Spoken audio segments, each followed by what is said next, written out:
Hi guys, Natalie.Juliet here with another helpful tips video. This time talking about shooting tasteful boudoir and the various elements to consider if you're looking to shoot this style. So what is boudoir photography?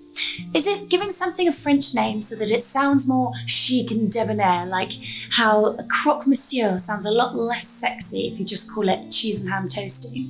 Well, maybe not. Generally speaking, we say that photography falls under the boudoir banner if it sits apart from styles like glamour or lingerie shooting in its intention.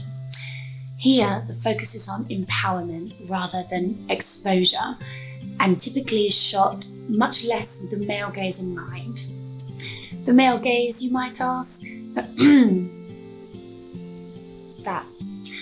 And subsequently, you can often find that some of the most sought after boudoir photographers are women, although that's not exclusively the case and there are other factors to consider as to why this might be.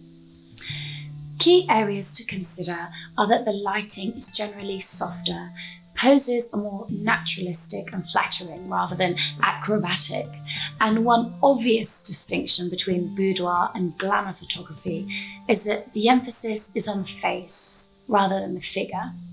It's primarily a form of portrait photography. For this particular setup, we're using a standard 4-point lighting arrangement with the key and fill lights very close to the subject to gain maximum level of diffusion for a softer look, with the hair and scene lighting set to a lower power, again to allow for a more painterly effect, which will provide the atmosphere we're looking to achieve. For instance, here we've aimed for a more Baroque style with a darker palette for the environment and defined shadows.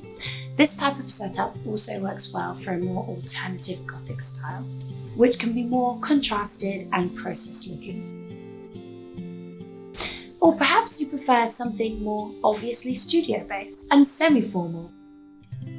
Something more racy and implied. Or let your creativity take you to whichever palette and feel you choose. The key is to make your subject the centre of attention on their own terms. Well, we hope that this has provided you with some inspiration to try in your own shoots. Please do like and subscribe and all that good stuff as always. If you have any questions, please feel free to drop them in the comments below. Au revoir for now.